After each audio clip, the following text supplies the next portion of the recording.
ओम नमो भगवते वासुदेवाय। आप सभी का हमारे YouTube चैनल पर हार्दिक स्वागत है। आज सुने सफला एकादशी व्रत की पौराणिक कथा। एक बार महाराज युधिष्ठिर ने पूछा, हे जनार्दन, पौष कृष्ण एकादशी का क्या नाम है? उस दिन कौन से देवता का पूजन किया जाता है और उसकी क्या विधि है? कृपया मुझे बताएं। भक्त वत्सल भगवान श्री कृष्ण कहने लगे कि धर्मराज, मैं तुम्हारे स्नेह के कारण तुमसे कहता हूँ कि एकादशी व्रत के अतिरिक्त मैं अधिक से अधिक दक्षिणा पाने वाले यज्ञ से भी प्रसन्न नहीं होता हूँ। अतः इसे अत्यंत भक्ति और श्रद्धा से युक्त होकर करें। हे राजन, द्वादशी युक्त पौष कृष्ण एकादशी का महात्म तुम एकाग्र चित्त होकर सुनो। इस एकादशी का नाम सफला एकादशी है। इस एकादशी के देवता श्री नारायण हैं। विधि पूर्वक इस व्रत को करना चाहिए। जिस प्रकार नागों में शेषनाग, पक्षियों में गरुड़, सब ग्रहों में चंद्रमा, यज्ञों में अश्वमेध और देवताओं में भगवान विष्णु श्रेष्ठ हैं, उसी तरह सब व्रतों में एकादशी का व्रत श्रेष्ठ है। जो मनुष्य सदैव एकादशी का व्रत करते हैं वे मुझे परम प्रिय हैं। अब इस व्रत की विधि कहता हूँ। मेरी पूजा के लिए ऋतु के अनुकूल फल, नारियल, नींबू, नैवेद्य आदि 16 वस्तुओं का संग्रह करें। इस सामग्री से मेरी पूजा करने के बाद रात्रि जागरण करें। इस एकादशी के व्रत के समान यज्ञ, तीर्थ, दान, तप तथा और कोई दूसरा व्रत नहीं है। 5000 वर्ष तप करने से जो फल मिलता है उससे भी अधिक सफला एकादशी का व्रत करने से मिलता है। हे राजन, अब आप इस एकादशी की कथा सुनिए। चंपावती नगरी में एक महिष्मान नाम का राजा राज्य करता था। उसके 4 पुत्र थे।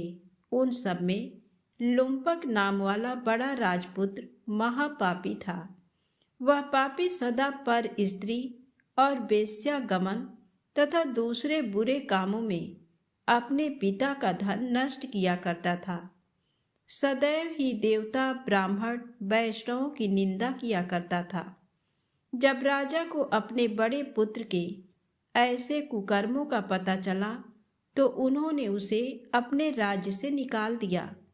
तब वह विचारने लगा कि कहाँ जाऊं, क्या करूं। अंत में उसने चोरी करने का निश्चय किया। दिन में वह वन में रहता और रात्रि को अपने पिता की नगरी में चोरी करता तथा प्रजा को तंग करने और उन्हें मारने का कुकर्म करता। कुछ समय पश्चात सारी नगरी भयभीत हो गई। वह वन में रहकर पशु आदि को मारकर खाने लगा। नागरिक और राज्य के कर्मचारी उसे पकड़ लेते, किंतु राजा के भय से छोड़ देते। वन में एक अति प्राचीन विशाल पीपल का वृक्ष था। लोग उसकी भगवान के समान पूजा करते थे। उसी वृक्ष के नीचे वह महापापी लुम्पक रहा करता था। इस वन को लोग देवताओं की क्रीड़ा स्थली मानते थे। कुछ समय पश्चात पौष कृष्ण पक्ष की 10वीं के दिन वह वस्त्रहीन होने के कारण शीत के चलते सारी रात्रि सो नहीं सका। उसके हाथ और पैर अकड़ गए। सूर्योदय होते होते वह मूर्छित हो गया। दूसरे दिन एकादशी को मध्याह्न के समय सूर्य की गर्मी पाकर उसकी मूर्छा दूर हुई। गिरता पड़ता वह भोजन की तलाश में निकला।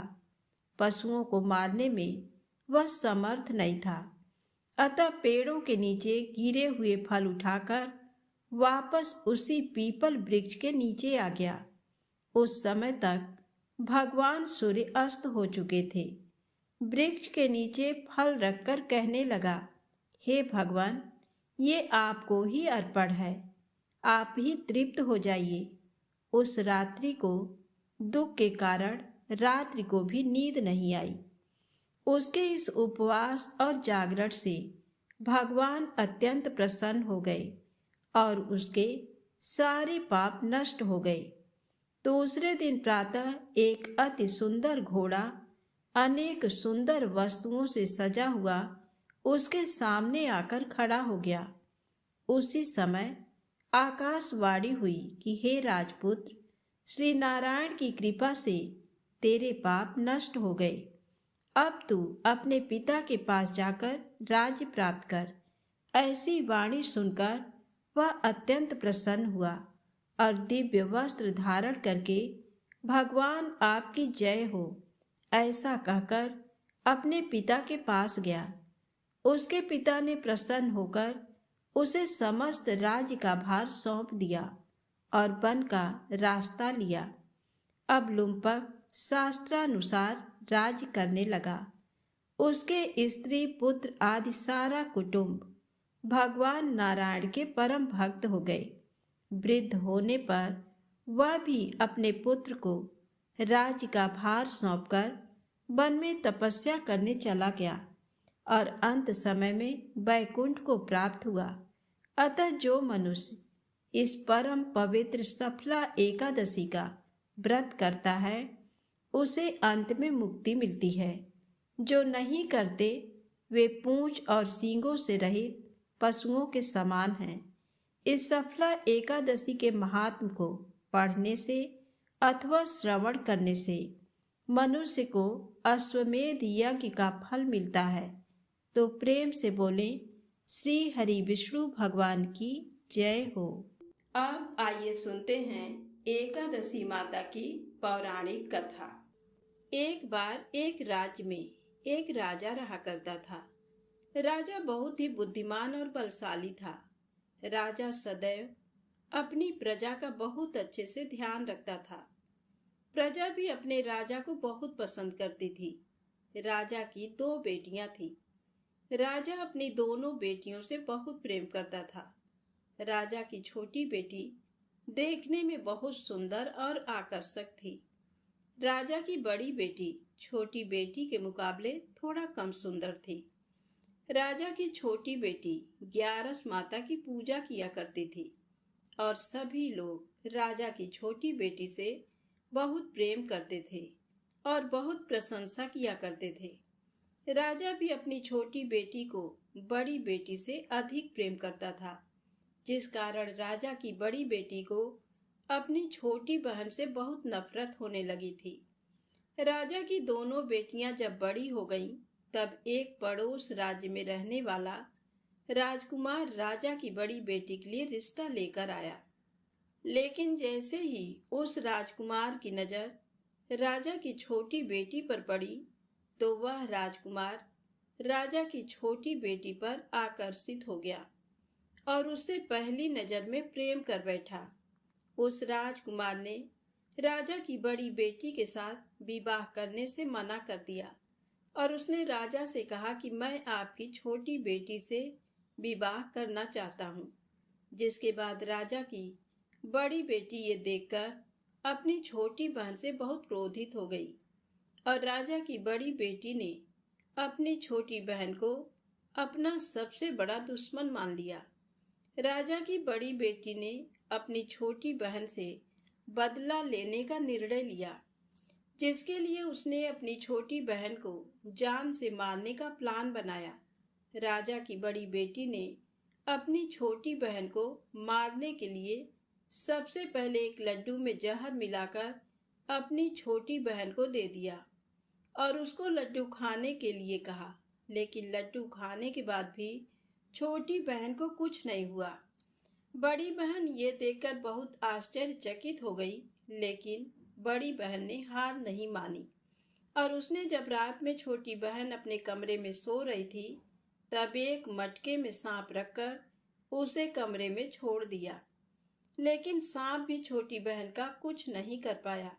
जिसके बाद बड़ी बहन ने अपनी छोटी बहन से कहा कि चलो हम लोग कुएं में से पानी भरकर लाते हैं। जिसके लिए वह अपनी छोटी बहन को पानी भरने के बहाने कुएं के पास ले गई और उसने अपनी छोटी बहन को कुएं में धक्का दे दिया।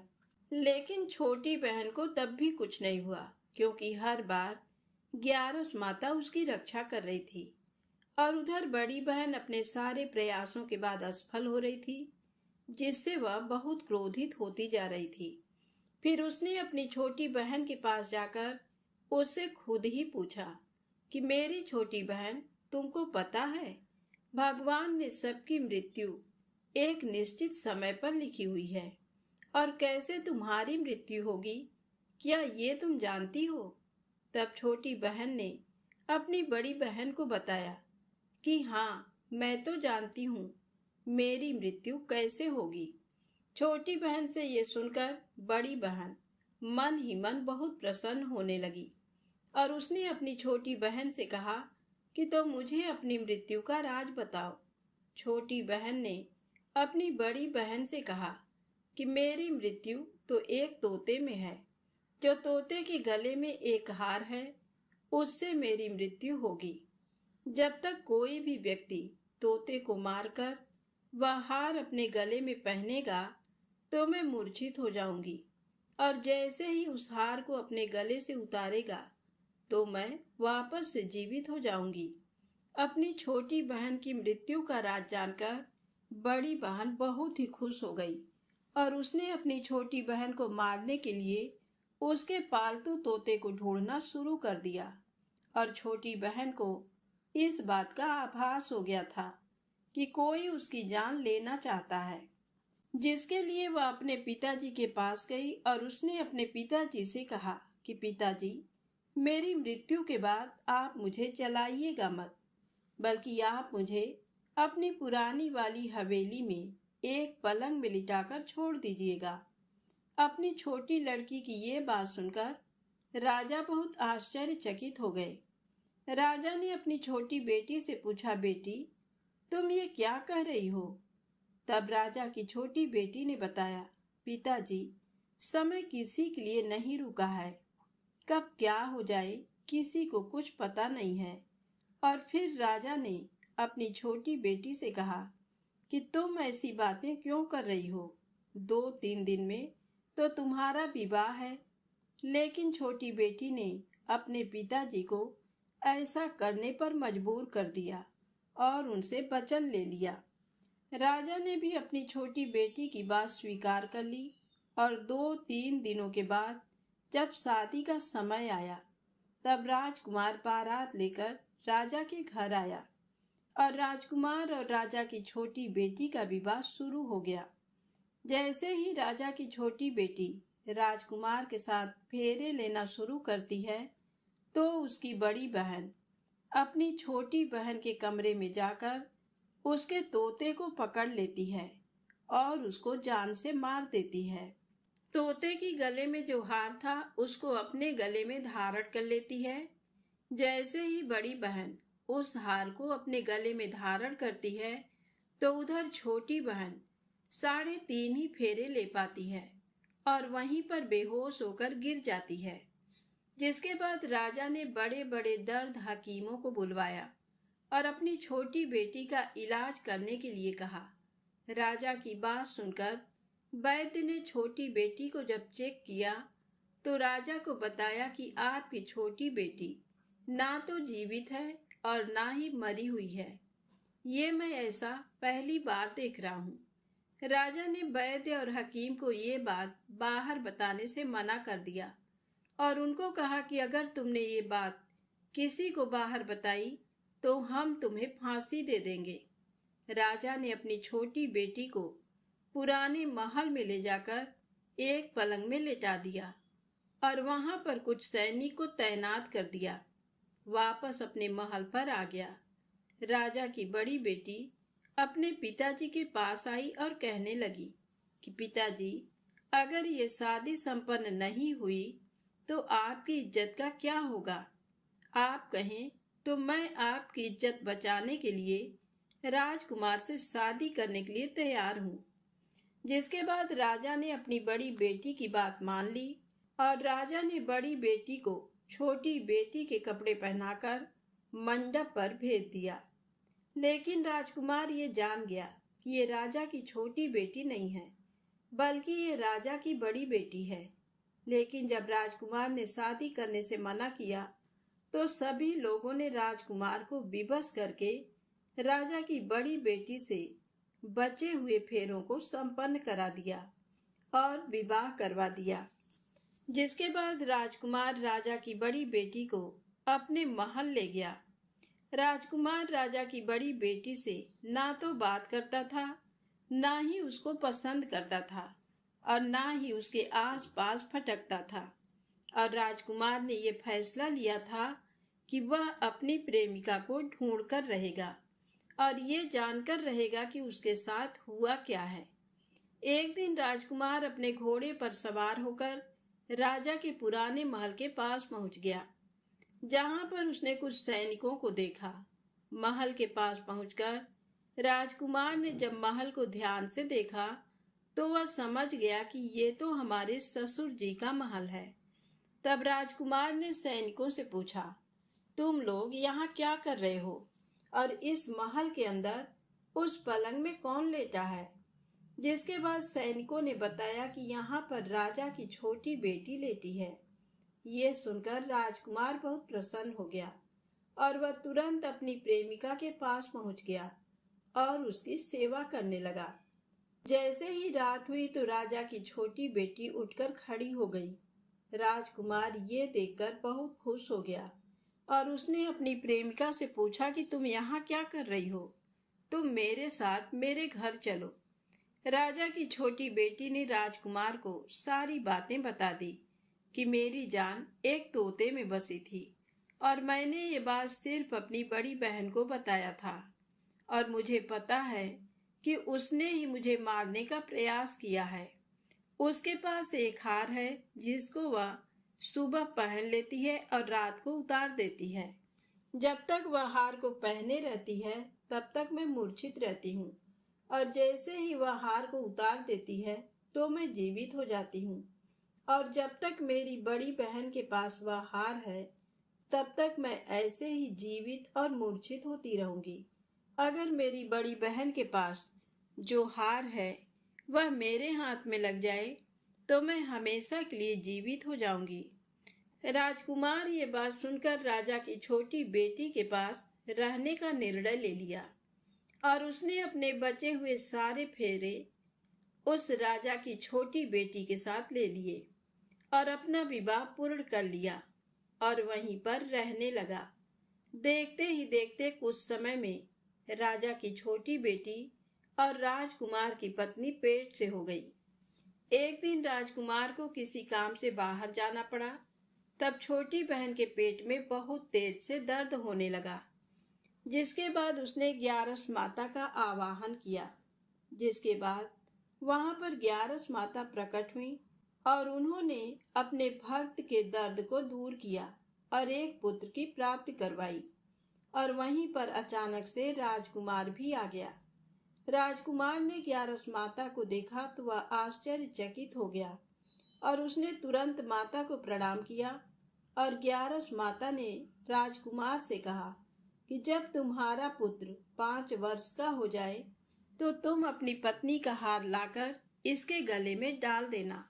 और देखते ही देखते राजकुमार और राजा की छोटी बेटी का पुत्र 5 वर्ष का हो जाता है। तो राजकुमार एक दिन अपने बेटे से कहता है कि बेटा, मैं कुछ काम से बाहर जा रहा हूँ, तुम अपनी माता का ध्यान रखना।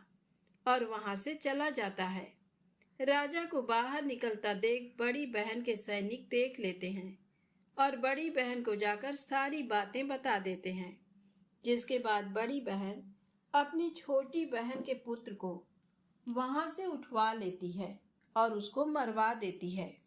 छोटी बेटी के पुत्र के 2 टुकड़े करवा देती है। पहला टुकड़ा चक्की के पास छुपा देती है और दूसरा टुकड़ा अपनी पलंग के नीचे रख देती है। अब 11 माता भिखारी का रूप लेकर आते हैं। एक भिखारी का रूप रखकर बड़ी बहन के पास चली जाती हैं। जिसके बाद वहां पर भिक्षा मांगने लगती हैं। बड़ी बहन अपने नौकरों से कहती है कि जाकर भिक्षा दे दो। लेकिन जैसे ही नौकर 11 माता को भिक्षा देने के लिए आते हैं तो माता उन्हें मना कर देती हैं और कहती हैं कि मैं तुम्हारी महारानी से ही भिक्षा लूंगी। जिसके बाद बड़ी बहन स्वयं ही भिक्षा देने के लिए माता के पास आती है।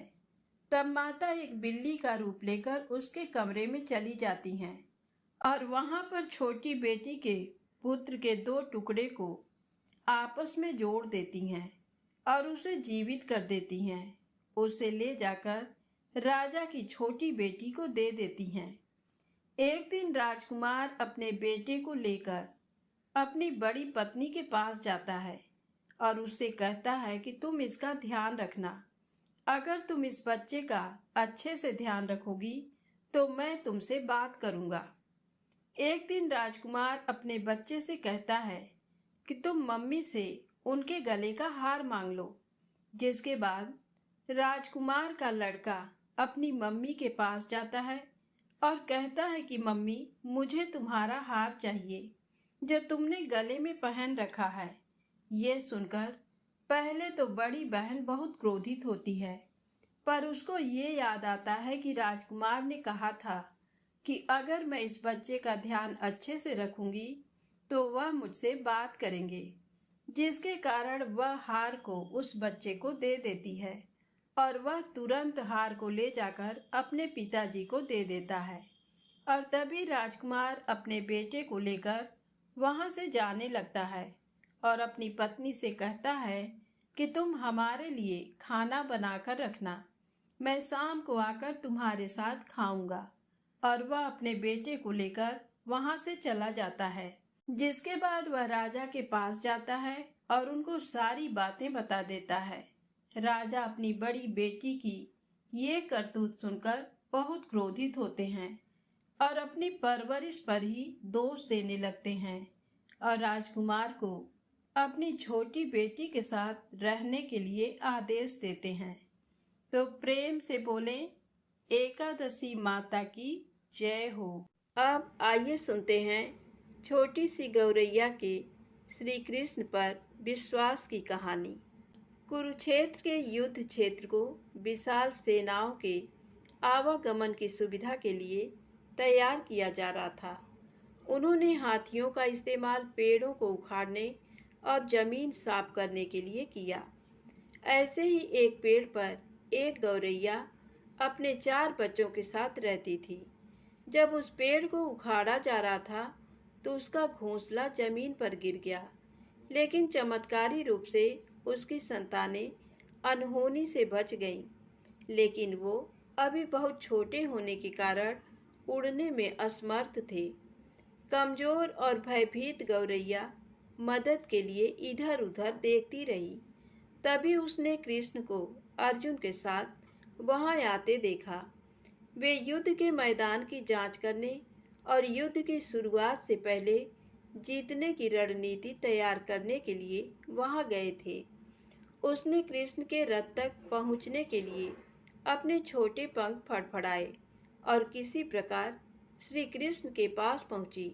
हे कृष्ण, कृपया मेरे बच्चों को बचाएं, क्योंकि लड़ाई शुरू होने पर कल उन्हें कुचल दिया जाएगा।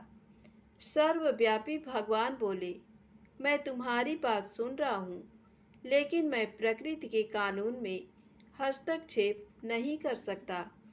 गौरैया ने कहा, हे भगवान, मैं जानती हूँ कि आप मेरे उद्धार करता हैं।